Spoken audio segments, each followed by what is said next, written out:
Anong malay mo kung may topak na yun? Nagpapaniwala ka naman at sinasabi niya kakilala niya ako kahit hindi niya ako kakilala. Ba't maniniwala ka agad ng ganun? Hindi ko kakilala yung tao na yun. Ikaw may kasalanan nun eh. Anong ako? Kaya nagalit yung tao eh. Teka na, sandali, Buboy. Ako?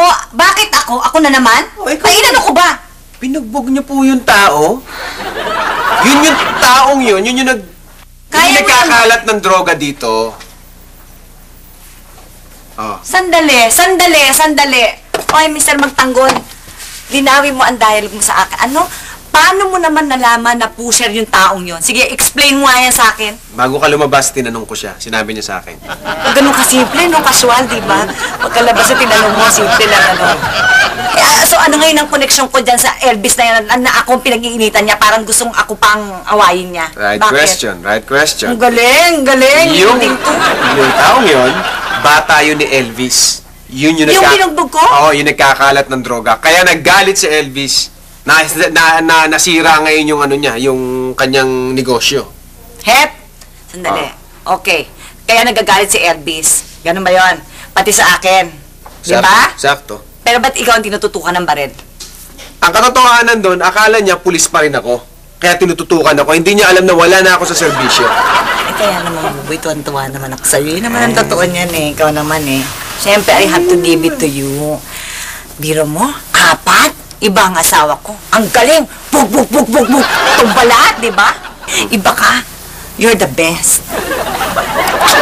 Basta para sa Mary. Para sa pamilya ko, para sa asawa ko, lahat gagawin ko. Boy? Dahil ganun ang pagmamahal ko sa'yo. Boy? Pwede ba mag-request? Request? Sandali. Sa bagay, malaki na si Junjun. Teka, wag kang kumaliwado. Sandali, hindi yun. Sandali lang. Request yan. Ang request ko lang, boy, mangako ka muna. Sige na. Anong pangako yan? Na hindi ka na magpupulis. Tsaka hindi ka na hawak ng baril. Diba? Kasi delikado naman kasi talaga naman, boy. Sinabi ko naman, in-explain ko na yan sa'yo maraming beses. Diba? Kailan ba ako umawak ng baril, Mary? Hindi na, di ba? Wala na. Pulis. Boy, totoo ba talaga na to? Totoo yan. Promise. Sa lips. Ayoko mo, boy. Mangako ka ng totoo. Ayos naman yun. Lips lang, isa lang eh. Hindi, mangako ka muna ng totoo. Okay, pangako na. Hindi na ako hawak ng baril. Ayan. Wala nang pulis-pulis. Sinabi na rin yan, totoo. Wala nang pulis-pulis. Naniniwala ako sa asawa. Kiss na lang.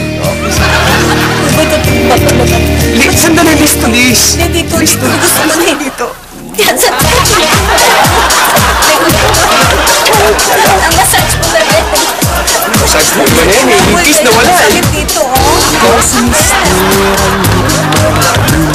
Ako naman si Mrs. Halatin sa tuwina. Action man o romansa, kami ang magkasama. Love story ng pamilya ay hit na hit talaga.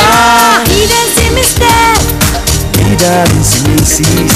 Kaming magka-partner sa hirap at ginhawa. Hidden si Mr.